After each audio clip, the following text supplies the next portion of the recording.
They say the most dangerous person in the room is the one you never notice. For 3 years, Sarah Jenkins was just a ghost at St. Jude's Memorial. She wasn't a doctor. She wasn't even a nurse.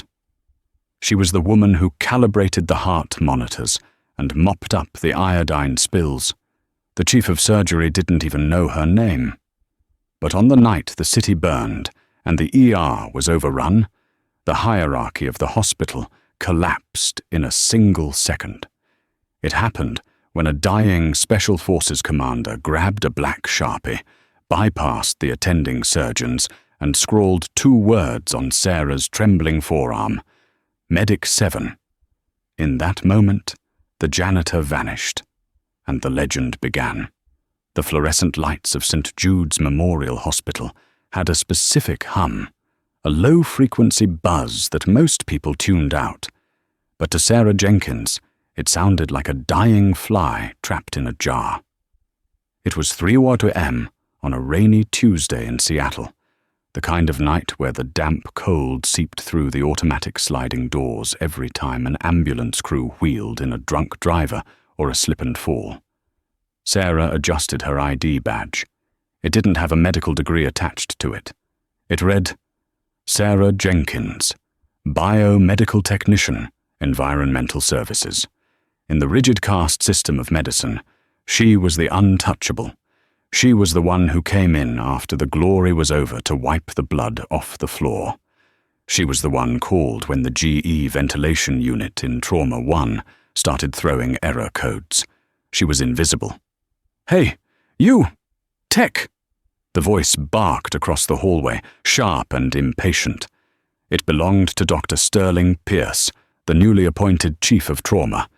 Pierce was 35, brilliant, and possessed an ego that could barely fit through the double doors. He had hands of gold and a heart of stone.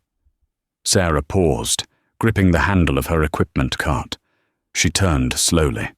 Yes, Dr. Pierce? The damn ultrasound in Bay 4 is ghosting again. I have a pericardial effusion coming in 5 minutes out. Fix it. Now. He didn't look at her. He was too busy scrolling through a tablet, checking his stock portfolio, or perhaps his own press releases. I calibrated it this morning, Doctor, Sarah said, her voice soft, level, and utterly devoid of fear. The transducer cable is frayed because residents keep running over it with the gurneys. I put in a rec for a new one, but administration denied it. Pierce finally looked up, his eyes narrowing behind rimless glasses. He looked at her like she was a stain on his pristine white coat. I don't care about requisitions, and I certainly don't care about your excuses. If that machine isn't crystal clear when my patient arrives, I'm filing a formal complaint against your department. Do you understand me? Crystal clear, Sarah repeated. She watched him storm off toward the nurse's station, berating a first-year resident named Timothy solely for wearing the wrong color scrubs. Sarah didn't sigh. She didn't roll her eyes. She just pushed her cart into Trauma Bay 4. The room smelled of antiseptic and old fear. Sarah knelt by the ultrasound machine. She knew exactly what was wrong, and it wasn't just the cable. The frequency gain was set too high because the previous doctor didn't know how to use the depth controls properly. Her hands moved with a speed that defied her job description. She didn't fumble. She didn't guess. She stripped the wire housing with a small pocket tool, respliced the connection to bypass the frayed segment, and taped it with electrical tape. It was a combat fix, ugly but functional. Then she accessed the machine's back-end software, overriding the default gain settings to optimize image clarity for cardiac fluid detection. It took her 45 seconds. As she stood up, she caught her reflection in the darkened monitor. She looked tired. Her brown hair was pulled back in a severe, messy bun. Her scrubs were a faded, nondescript blue.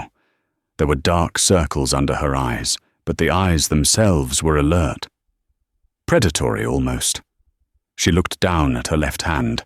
There was a scar running from her wrist to her knuckle, a jagged white line that looked like lightning.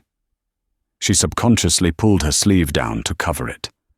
Sarah. She turned. It was Brenda, the head charge nurse. Brenda was the only one in the hospital who treated Sarah like a human being, mostly because Sarah had once fixed Brenda's heater in her car during a snowstorm for free. "Hey, Brenda, machine's ready." "You're a lifesaver," Brenda said, looking exhausted. "Listen, go take a break. The cafeteria has those stale bagels you like. It's going to get hairy. Police scanner says there's a high-speed chase on the I-5. Multiple vehicles. Possible structural damage to the overpass." Sarah's ears pricked up. "Structural damage? Is it the bridge near the convention center?" Brenda blinked, surprised by the specificity. Yeah, I think so." "Why?" "The rebar in that section is exposed," Sarah murmured, mostly to herself. "If a car hits the support pylon at over 60, it won't just be a crash. It'll be a collapse." "Right." Brenda gave her a confused smile. "Well, stick to the tech room. Pierce is on a warpath." Sarah nodded and wheeled her cart out. As she walked down the sterile corridor, she passed Dr. Pierce again.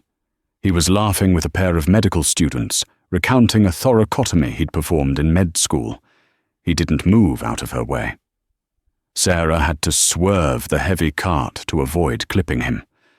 "Watch it," he sneered, not missing a beat in his story. Sarah kept walking. She went to the basement, to the small windowless room filled with broken IV pumps and spare monitors. This was her kingdom. She sat down on a stool and pulled a small battered notebook from her pocket. It wasn't a diary, it was a log. 0315, ultrasound T4 repaired. Pierce agitated. Pupil dilation suggests stimulant use or extreme sleep deprivation. 0320, atmospheric pressure dropping. Storm intensifying. She closed the book. She wasn't just fixing machines. She was analyzing the battlefield. It was a habit she couldn't break, no matter how hard she tried to be just Sarah the tech. She closed her eyes, trying to rest, but then she felt it. A vibration in the floor, a deep rumble that traveled through the concrete foundation of the hospital. Then, the red phone on the wall, the direct line to dispatch, rang. It never rang. Upstairs, the alarm started. Sarah stood up. She didn't run. She didn't panic. She reached into her locker and pulled out a pair of trauma shears, sliding them into her boot.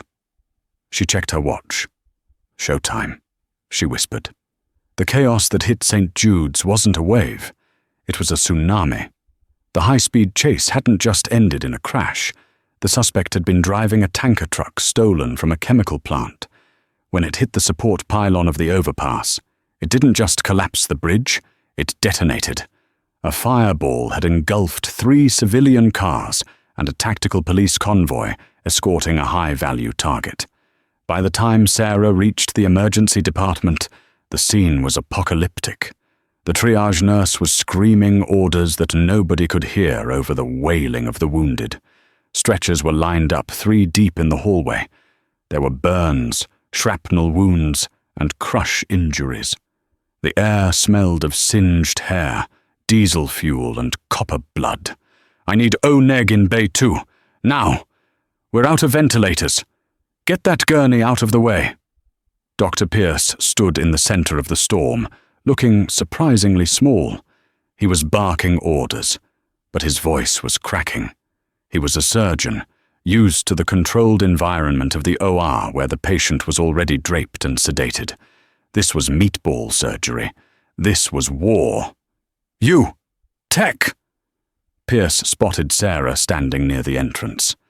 "Don't just stand there. Get the portable suction units from storage, all of them." Sarah nodded and moved. She didn't just get the suction units. As she moved through the crowd, She saw things the doctors were missing in their panic. She saw a young man sitting on the floor, holding his head, classified as green, minor injury.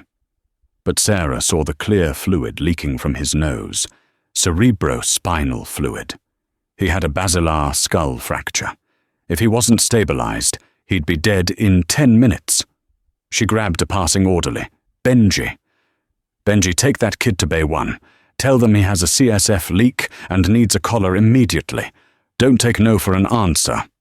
But Dr. Pierce said, Do it, Benji. Her voice cut through the noise like a whip crack. Benji's eyes went wide, and he obeyed instantly.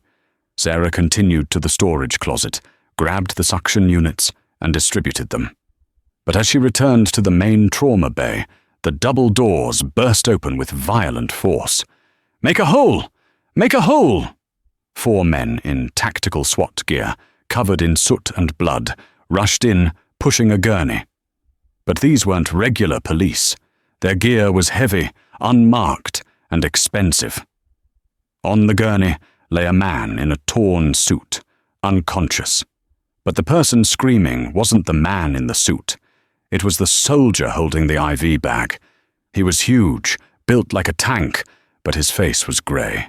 He was bleeding heavily from a jagged shrapnel wound in his neck, currently packed with combat gauze that was soaking through. He was the team leader. "We need a surgeon!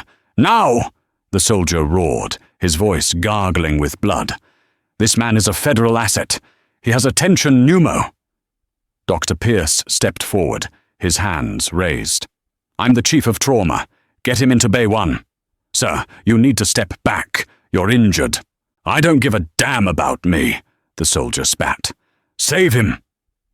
They transferred the suit-wearing VIP onto the trauma bed. Pierce immediately began assessing the VIP. The soldier, swaying on his feet, refused to leave the bedside. He was gripping the rail so hard his knuckles were white. Sarah was in the corner, checking the oxygen regulator on the wall. She watched the soldier. She saw the way he stood, wide stance, protective. She saw the patch on his shoulder had been ripped off, leaving only Velcro. Then the soldier collapsed. He didn't fall like a fainting civilian. He crumpled like a controlled demolition, sliding down the wall. "Man down!" a nurse screamed. Pierce looked over his shoulder, annoyed. "Someone get a resident on him. I'm busy with the VIP." No resident moved. They were all swamped. Sarah didn't think. She dropped the regulator wrench and knelt beside the soldier. She put 2 fingers on his carotid. Thready. Fast. He was going into hypervolemic shock. The soldier's eyes fluttered open. They were blue, intense, and glazed with pain. He looked at Sarah. He didn't see a janitor. He didn't see a tech. In the haze of blood loss, he saw the way she held his wrist, not with the tentative touch of a nurse, but with the firm, iron grip of a combat medic, checking a pulse under fire. "Stupid!" the soldier wheezed, blood bubbling on his lips. "Artery nicked." "I know," Sarah said, her voice dropping to a register that was calm and commanding. "I need you to stay with me, Sergeant. What's your name?" "Garrett." "Okay, Garrett, I'm going to pack this." "No." Garrett's hand shot out, grabbing Sarah's scrub top. His grip was surprisingly strong for a dying man. He looked at the chaos around them, Dr. Pierce screaming at nurses, the residents running around like headless chickens. He saw the incompetence. He knew his VIP was going to die if the current team kept working on him. He looked back at Sarah. He stared into her eyes, searching for something. He found it. With a trembling hand, he reached into his tactical vest pocket. He pulled out a thick, black, permanent marker. "Give me your arm," he rasped. "Garrett, let me treat you." "Our arm!" he roared, a final burst of command energy. Sarah hesitated, then extended her left arm. Garrett uncapped the marker with his teeth. On the bare skin of her forearm, just below the elbow, he wrote 2 words in jagged, heavy block letters. He pressed down so hard the felt tip almost broke the skin. Medic 7. He dropped the marker. It clattered on the linoleum. Protocol, Garrett whispered, his eyes locking onto hers. Protocol Indigo. You are lead. Then he passed out. The room seemed to freeze. A nurse near Sarah, a young woman named Emily, looked down at Sarah's arm. She looked at the writing. She looked at the soldier. What does that mean? Emily whispered. Sarah stared at the ink on her arm. Medic 7. It wasn't just a number. In the world of Joint Special Operations Medical Command, designations went from 1 to 10. 1 was a field medic. 5 was a trauma surgeon. 7 was the designation for a Tier 1 autonomous field surgeon. Someone authorized to commandeer any medical facility, override any civilian doctor, and execute life-saving procedures on high-value assets during a catastrophic failure of local command. It was a ghost rank. It didn't exist on paper. But every Black Ops operator knew what it meant. This person outranks God. "Hey, Tech!" Dr. Pierce shouted from the VIP's bed. "Stop playing with the junkie and get me a retractor. The VIP is crashing." Sarah stood up. The slouch was gone. The submissive posture of the hospital technician evaporated. She rolled her shoulders back. Her chin lifted. The energy in the room shifted instantly. It was as if the temperature dropped 10 degrees. She looked at Dr. Pierce. "No," Sarah said. The entire ER went silent. Even the moaning patients seemed to hush. Pierce froze, a scalpel in his hand. He turned slowly, his face turning beet red. "Excuse me? Did you just say no to me? You are fired. Get out of my trauma bay immediately. Security." Sarah didn't flinch. She stepped over the unconscious body of Garrett.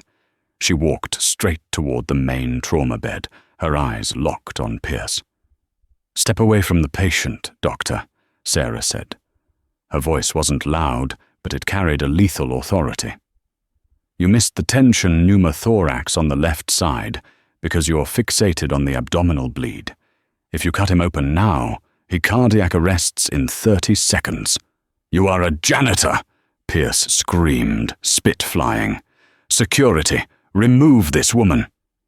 2 burly hospital security guards stepped forward, reaching for Sarah. "Don't touch her." The voice came from the door. Everyone turned. Standing there was a man in a suit, flanked by 2 more tactical soldiers who had just arrived. The man in the suit saw the soldier on the floor, then he looked at Sarah. He saw the ink on her arm. His face went pale. He tapped his earpiece. "Command, this is Overwatch. We have a designation on site. Repeat, we have a designation." He looked at the security guards. "Stand down. Nobody touches her." Pierce looked confused. "What is going on? I am the chief of surgery." The man in the suit ignored him. He looked at Sarah. "Ma'am? What are your orders?" Sarah looked at the VIP, then at Pierce, then at her team. "Get Pierce out of my light," Sarah said calmly. "Benji, grab me a 14-gauge needle for a decompression. Emily, prep the rapid infuser. We're doing a thoracotomy. Right here, right now." "But you're a tech," Benji stammered. Sarah looked at the ink on her arm. "Not tonight," she said. The air in Trauma Bay 1 was thick enough to choke on. It was a cocktail of ozone, sweat, and the metallic tang of imminent death. Dr. Sterling Pierce was red-faced, straining against the arm of a tactical officer who looked like he was carved out of granite. "This is malpractice!" Pierce screamed, his voice cracking. "She's a maintenance worker. She fixes toasters. If that patient dies, I will have every single one of you in federal prison." Sarah didn't hear him. The moment she stepped up to the gurney, the world narrowed down to a 12-inch square of flesh on the VIP's chest. The sounds of the ER, the screaming sirens, the weeping families, Pierce's tantrums, faded into a dull, underwater hum. "Scalpel," she said. She didn't shout. She didn't ask. She demanded. Benji, the orderly, looked terrified. He looked at the instrument tray, then at Sarah. His hand shook as he picked up the number 10 blade. "Give it to her son," the man in the suit, Agent Miller, said from the doorway. His gun was drawn, held at the low ready, scanning the corridor. Benji slapped the handle into Sarah's palm. She didn't hesitate, or she didn't look for landmarks with her fingers. She knew human anatomy the way a pianist knows the keys. She made a sweeping incision across the left side of the VIP's chest, just below the nipple line. "He's bradying down," Emily shouted, watching the monitor. "Heart rate is 40. Pressure is 60 over palp." "He's empty," Sarah said, her voice flat. "The lung is collapsed, and the heart is being crushed. Pierce was right about the bleed, but wrong about the source. It's not abdominal. It's the internal mammary artery." "You're insane!" Pierce yelled from the corner. "You can't do a thoracotomy in the ER without the attending surgeon. You'll kill him on the table." Sarah ignored the noise. She took the rib spreaders from the tray. She inserted them into the incision and cranked. The sound of ribs cracking was wet and loud, like a tree branch snapping in a storm. Benji gagged, turning his head away. Sarah reached into the open chest cavity. Her hands, usually stained with grease or clutching a screwdriver, were now deep inside a human being. She felt the heat of the core. She felt the lung, deflated and soggy. She pushed it aside and found the pericardium, the sac holding the heart. It was tense, filled with blood. "Pericardial tamponade," she announced. "Scalpel." She took the blade again and carefully nicked the sac. Dark blood gushed out, relieving the pressure. On the monitor, the heart rate jumped. Beep, beep, beep. "Pressure is rising," Emily gasped. 90 over 50. "We're not done," Sarah said. She was working blind now, her hands guided by instinct and muscle memory buried deep in her past.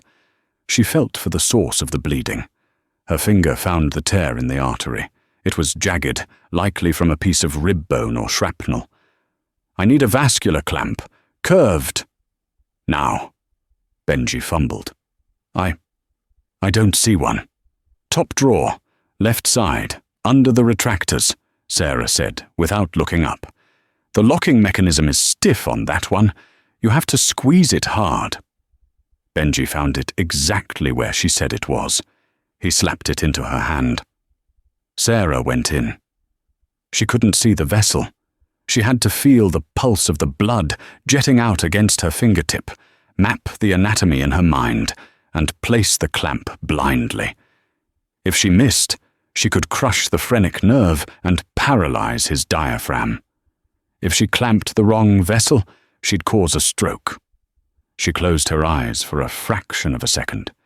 She wasn't in Seattle anymore. She was in a dusty tent in Kandahar, the mortar rounds walking closer, a generator sputtering in the background. Snap. She engaged the lock on the clamp. "Suction," she ordered. Emily stuck the suction tube into the chest cavity. The blood cleared. Sarah looked down. The clamp was perfectly placed on the internal mammary artery. The bleeding had stopped. "Check the lung," Sarah said, pulling her hands out and stripping off her bloody gloves. "He needs a chest tube and a transfer to the OR for definitive repair. I've bought you an hour. Maybe 2. She turned around. The room was silent. Even Pierce had stopped screaming. He was staring at the open chest of the patient, his mouth slightly agape. He looked at the clamp. It was a textbook placement. It was better than textbook. It was virtuosic. Sarah walked over to the sink and turned on the tap. The water ran red as she scrubbed the blood from her arms up to her elbows. She grabbed a paper towel and dried off.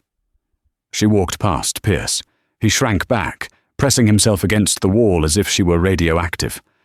"You," Pierce stammered. Who are you?" Sarah stopped. She looked at the ink on her forearm. Medic 7. It was smudged now, stained with the VIP's blood, but still legible. "I'm the tech who told you to fix the transducer cable," she said quietly. She turned to Agent Miller. "The soldier. Garrett, where is he?" "Bay 2, Miller said, holstering his weapon but keeping his hand near it. He looked at Sarah with a mixture of suspicion and awe. "We have a medic on him. He's stable." "I want to see him," Sarah said. "And I want a secure line." "To whom?" Miller asked. Sarah met his gaze. Her eyes were hard, the color of cold steel. "To the Pentagon," she said. "Tell them Protocol Indigo is active, and tell them Sarah Vance is alive." The adrenaline crash was always the hardest part. An hour later, the VIP, identified as Senator Julian Thorne, the chairman of the Intelligence Committee, had been moved to the surgical suite. A real surgical team, flown in by helicopter from Joint Base Lewis McCord, had taken over. Sarah sat in the break room, staring at a cup of lukewarm coffee. The hospital was in lockdown. Federal agents were posted at every exit. The local police had been pushed to the perimeter. The door opened, and Dr. Pierce walked in. But he wasn't alone. He was flanked by the hospital administrator, a nervous man named Mr. Henderson, and 2 hospital lawyers. Pierce had regained his composure. In fact, he looked smug. "There she is," Pierce said, pointing a manicured finger at Sarah. "The woman who assaulted a patient and impersonated a physician." Mr. Henderson cleared his throat. He was sweating. "Sarah. Ms. Jenkins, this is a very serious situation. Dr. Pierce has filed a formal report. Practicing medicine without a license is a felony. Regardless of the outcome, we have to terminate your employment immediately, and the police are waiting outside to take you into custody." Sarah didn't stand up. She took a sip of the terrible coffee. "I saved his life, Henderson," she said. "That's irrelevant," Pierce snapped. "You violated protocol. You created a liability nightmare. You are a janitor." "Technician," Sarah corrected automatically. "It doesn't matter." Pierce slammed his hand on the table. "You humiliated me in my own trauma bay. You think because you got lucky with a clamp you're a hero? You're a criminal." Sarah looked at the clock on the wall. 4:45 a.m. "You're right, Sterling," she said, using his first name for the first time. It made him flinch. "I am a liability, but not for the reasons you think." The door opened again. This time, it wasn't a lawyer. It was a woman in a navy blue power suit. She walked with a cane, her grey hair cut in a sharp bob. She was followed by Agent Miller and 4 heavily armed soldiers. The woman looked at the room. Her eyes landed on Mr. Henderson. "Get out," she said. Her voice was like grinding glass. "Excuse me?" Henderson bristled. "I am the administrator of this hospital." "I am Deputy Director Vance of the NSA," the woman said, flashing a badge that looked heavy enough to crack a skull. "And this facility is now under the jurisdiction of the Department of Defense. Get out. Take the lawyers. And take the doctor." Pierce laughed nervously. "This is ridiculous. I am the chief of trauma." "My patient is your patient," the deputy director said, stepping into Pierce's personal space. "Would be dead if this woman hadn't intervened. We reviewed the camera footage, Doctor. You were treating an abdominal bleed on a patient with a severed thoracic artery. You were about to kill the chairman of the Intelligence Committee. If you don't leave this room in 3 seconds, I will have you arrested for criminal negligence." Pierce paled. He looked at Sarah, then at the soldiers. He swallowed hard, turned, and scurried out the door, the lawyers trailing behind him like scared puppies. The room went quiet. The woman with the cane turned to Sarah. For a long moment, they just looked at each other. The tension was palpable, heavy with years of silence. "Hello, Mother," Sarah said. Deputy Director Evelyn Vance didn't smile. She walked over and sat in the chair Pierce had vacated. She looked at the ink on Sarah's arm. "Medic 7, Evelyn said softly. "I haven't seen that call sign in 5 years. Not since the ambush in Aleppo." "I prefer Sarah Jenkins now," Sarah said, rubbing her thumb over the scar on her hand. "Jenkins is a dead woman's name," Evelyn replied. "You died in Aleppo, Sarah. We buried an empty coffin. You were supposed to stay dead. That was the deal. You get out of the unit. You disappear. You never touch a scalpel again." "I didn't have a choice tonight," Sarah said, her voice rising slightly. "Garrett brought him in. Garrett was dying." "Garrett is a fool," Evelyn said. "He compromised your cover. Do you know who blew up that bridge?" "I assumed it was the cartel or a domestic terror cell," Sarah said. Evelyn shook her head. She pulled a tablet from her bag and slid it across the table. On the screen was a grainy satellite image of the bridge collapse, but there was a thermal overlay. It showed 3 heat signatures moving away from the blast site. They weren't running. They were moving with precision. "It's the Brotherhood of the Red Lion," Evelyn said. "Mercenaries. Highly trained. They were hired to kill Senator Thorne before he could testify tomorrow regarding the Blackwood budget. They missed on the bridge." Sarah felt a chill run down her spine. "If they missed, they finished the job," Evelyn completed the sentence. "They know Thorne is here. They know the extraction team is grounded due to the storm, and they know the local police perimeter is weak." Sarah stood up, the fatigue vanishing instantly. "How long?" "Chatter suggests they are regrouping," Evelyn said. "We have maybe 20 minutes before they hit this building. I have 6 agents. You have... what? A security guard named Paul and a bunch of nurses?" Sarah walked to the window. She looked out at the rain-lashed parking lot. She saw a van idling near the emergency entrance. The headlights were off. "I have the home turf," Sarah said. She turned back to her mother. The technician was gone completely now. In her place stood the operative who had once been the youngest lead surgeon in Delta Force history. "I need access to the building's maintenance mainframe," Sarah said. "I need Benji, the orderly. He knows the tunnels. And I need you to get me into the pharmacy storage." "Pharmacy?" Evelyn asked, raising an eyebrow.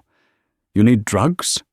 "No," Sarah said, a grim smile touching her lips. "I need chemicals. If they want to turn my hospital into a war zone, I'm going to show them why you don't mess with the cleaning lady." She ripped the ID badge, Sarah Jenkins, Biomed Tech, off her scrub top and tossed it onto the table. "Agent Miller!" Sarah barked. Miller snapped to attention. "Yes, ma'am. Barricade the elevators. Weld the stairwell doors on the first floor shut. Force them into the main lobby." "And then what?" Miller asked. Sarah grabbed a pair of latex gloves from a box on the counter and snapped them on. "Then," she said, "I'm going to teach them a lesson in environmental services." The hospital went dark. It wasn't a flicker. It was a hard cut. Sarah had pulled the main breakers in the basement substation, forcing the backup generators to kick in. The emergency lights bathed the corridors in a sickly, pulsating red glow. The hum of the ventilation system died, leaving the air still and heavy. In the pharmacy storage room on the 3rd floor, Sarah was moving with a terrifying efficiency. She wasn't holding a rifle.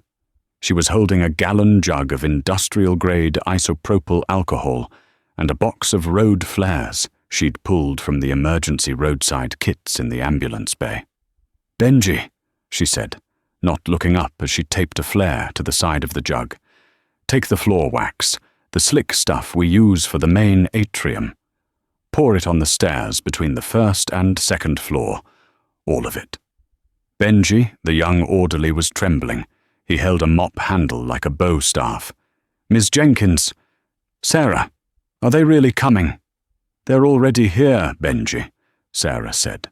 She strapped the makeshift incendiary device to her belt. "They cut the phone lines 2 minutes ago. They're jamming cell signals. Right now they're breaching the east wing because the loading dock lock is broken. I put in a work order for it 3 months ago. Nobody fixed it. So that's where they'll enter." She looked at him. "Go. Grease the stairs, then hide in the linen closet. Do not come out until I say so." Benji ran. Sarah grabbed a portable radio, not the hospital frequency, but a secure channel Miller had given her. "Miller, status." "Thermal contacts at the loading dock." Miller's voice crackled, tense and hushed. 6 hostiles, heavily armed, moving fast. They're bypassing the lobby. "Copy," Sarah said. "Fall back to the ICU doors. Hold the line at the VIP. I'll thin the herd." Sarah didn't head for the ICU. She headed for the HVAC control room on the 2nd floor. She knew the schematics of St. Jude's better than the architect who designed it. She knew that the ventilation shafts for the East Wing intake were located right above the loading dock hallway. She reached the control room and kicked the door open. Inside, she found a rack of CO2 fire extinguishers she had staged earlier. She didn't use a gun. She used physics. She jammed the nozzle of a large industrial extinguisher into the intake vent. She used a roll of duct tape to depress the handle, locking it open. Then she threw in a canister of crushed ammonia ampules she'd raided from the crash carts. The mixture was crude, blinding, and suffocating. She hit the recirculate button on the HVAC panel for the East Wing. 2 floors below, in the dark corridor of the loading dock, the 6 mercenaries from the Brotherhood of the Red Lion were moving in a tactical stack. They wore night vision goggles, NVGs, and carried suppressed carbines. They were ghosts. Suddenly, the vents above them hissed. A cloud of freezing white fog, laced with burning ammonia, blasted into the hallway. The mercenaries' thermal vision white-outed instantly from the cold CO2. The ammonia hit their lungs. "Gas! Gas!" one of them shouted, coughing violently. Up on the 2nd floor, Sarah watched the pressure gauges drop. She didn't smile. She just turned and ran toward the stairwell. She had blinded them, but she hadn't stopped them. They were professionals. They would mask up and push through. She needed to get to radiology. As she sprinted down the hallway, she almost collided with a figure huddled in the alcove of a vending machine. It was Dr. Pierce. The arrogant surgeon was curled into a ball, clutching a tablet, his pristine white coat stained with sweat. He looked up at Sarah, his eyes wide with terror. "They're shooting," Pierce whispered. "I heard shots." "Get up, Sterling," Sarah said, grabbing him by the collar and hauling him to his feet. I can't. I'm a doctor, not a soldier." "Right now, you're baggage," Sarah snapped. "And if you stay here, you're dead baggage. Move." She dragged him toward the double doors marked MRI Suite. "Why are we going in there?" Pierce stammered. "It's a dead end." "No," Sarah said, swiping her badge, which she had reactivated using the admin codes, to unlock the door. "It's a magnet." She shoved Pierce inside the control room behind the shielded glass. "Stay here. Don't touch anything. If I yell quench, you hit that red button on the wall. Do you understand?" "The quench button?"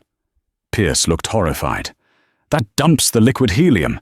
It destroys the machine. It costs $2 million. Sarah looked at him, her eyes burning. "Sterling, if you worry about the budget one more time tonight, I will use you as a human shield."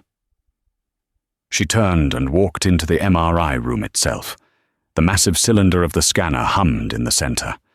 It was a 3 Tesla magnet, strong enough to rip a pacemaker out of a chest or pull a wheelchair across the room at 50 miles per hour. And it was currently active. Sarah took a deep breath. She reached into her pocket and pulled out her only weapon. a pair of heavy-duty trauma shears.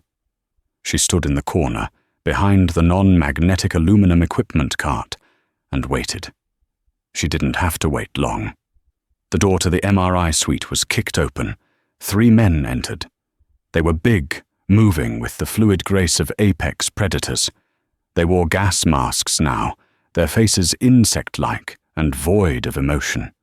They swept their rifles left and right. Sarah stood perfectly still in the shadows. She knew exactly what was about to happen. The lead mercenary took a step into the room. He was holding an M4 carbine. The weapon was made of aluminum and polymer, but the barrel, the bolt carrier group, and the magazine spring were steel. Ferrous metal. The MRI machine was an invisible monster. The magnetic field didn't stop at the casing. It extended outward in an invisible sphere of influence. The mercenary took one more step. He crossed the 5 Gauss line. Clang. The rifle was ripped from his hands with the force of a car crash. It flew across the room and slammed into the bore of the MRI machine, sticking there horizontally. The impact was so sudden it nearly broke the man's trigger finger. "Contact!" he screamed, reaching for his sidearm. The Glock 19 on his hip had a steel slide. As he reached for it, his entire body was yanked forward. He flew off his feet, dragged by his own belt, and slammed chest-first against the machine, pinned by the magnetic force acting on his gun. The second mercenary, seeing his leader flying through the air, instinctively raised his weapon. Clang thud. His rifle was ripped away, joining the first one. He stumbled, losing his balance. "Drop the metal!"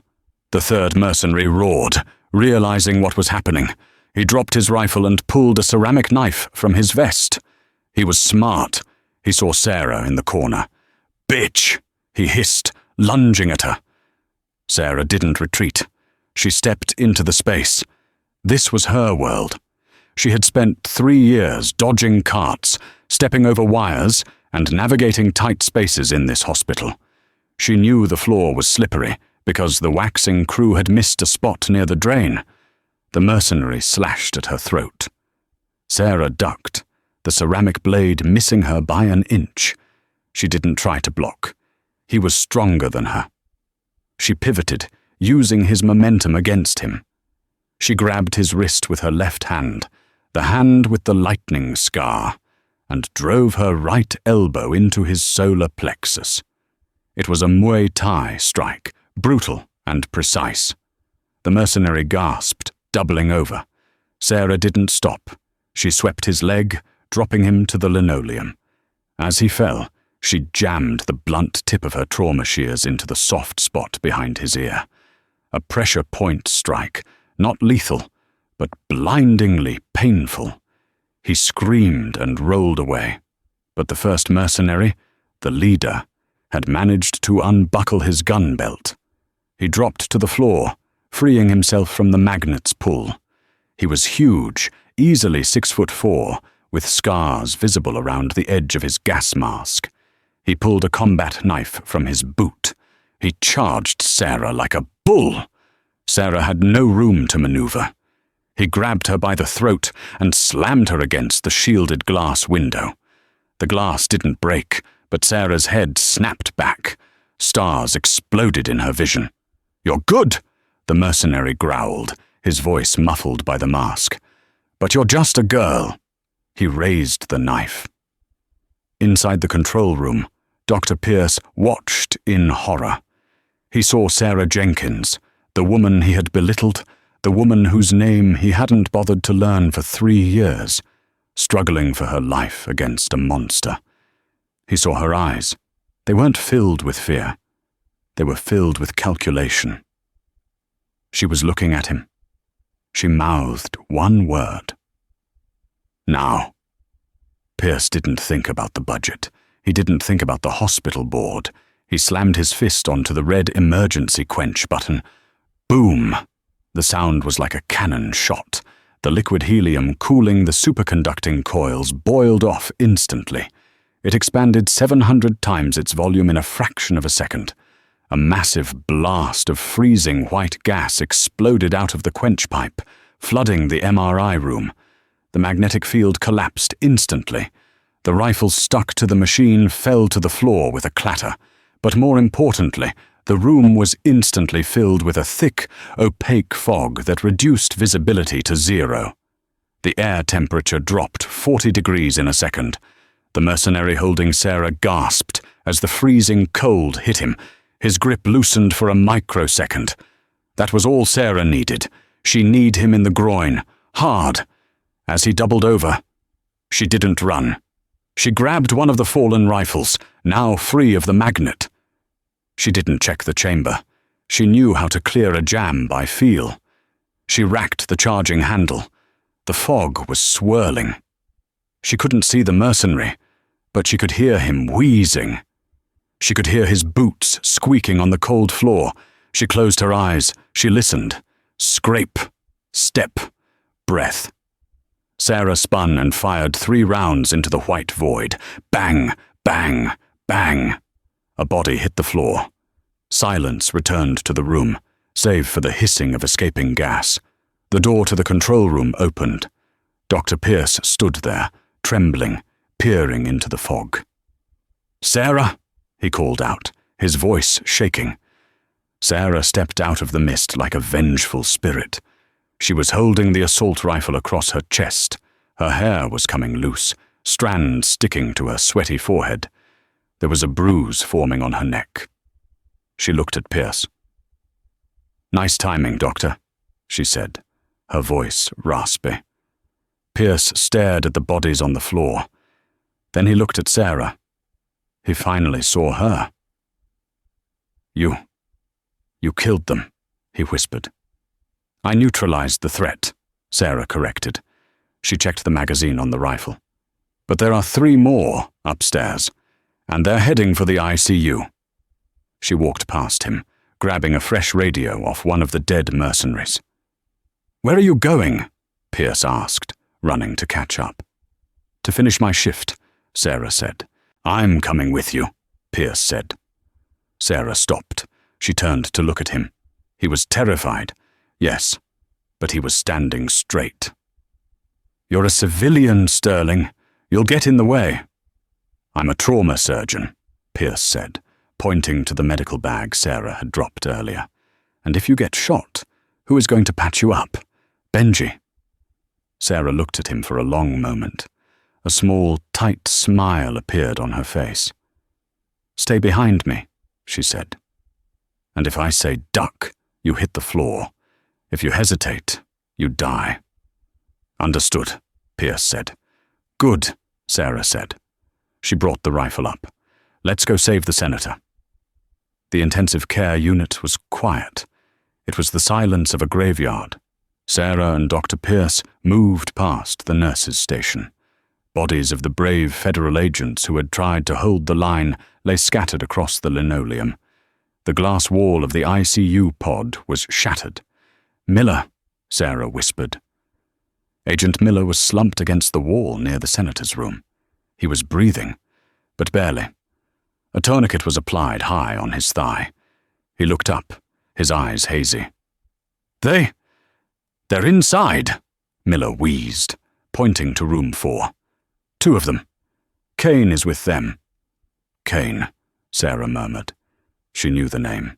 Silas Kane, ex-SS, dishonorably discharged for war crimes in Yemen. A butcher.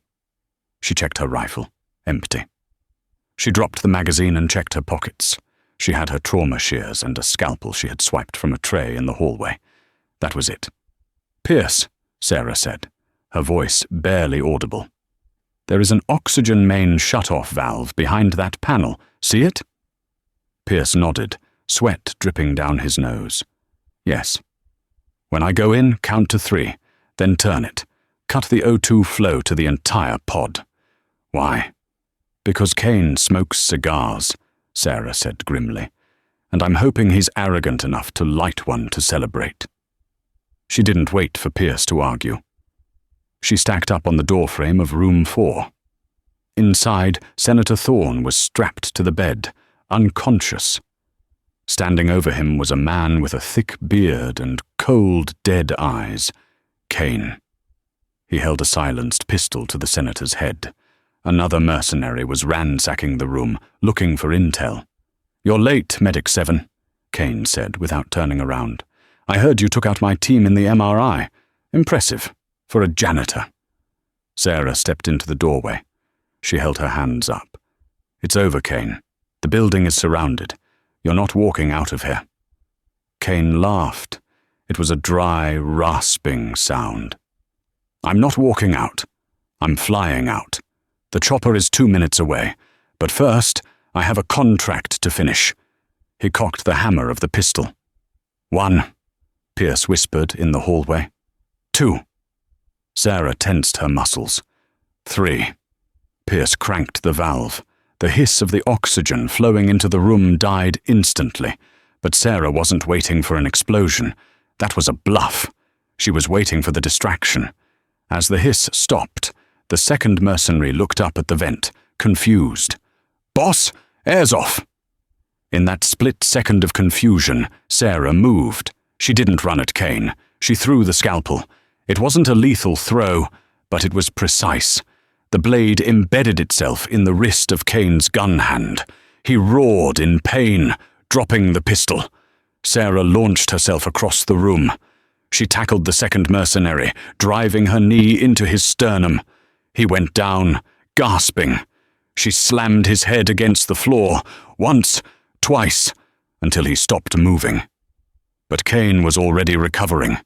He pulled the scalpel out of his wrist with a grunt and drew a combat knife with his left hand. "I'm going to carve that tattoo off your arm," Kane screamed, lunging at her. Sarah was fast, but she was exhausted. She had been fighting for hours. She dodged his first slash, but the second one caught her. The blade sliced across her ribs, cutting through the scrub top. She hissed in pain, stumbling back against the ventilator. Kane smiled, blood dripping from his hand. He stepped forward for the kill stroke. "Hey!" The shout came from the door.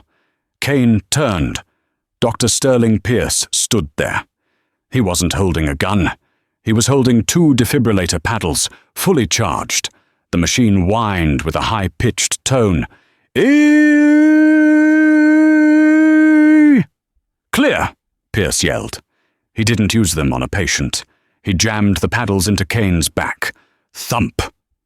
360 joules of electricity surged through Kane's body. His muscles locked instantly. His eyes rolled back in his head.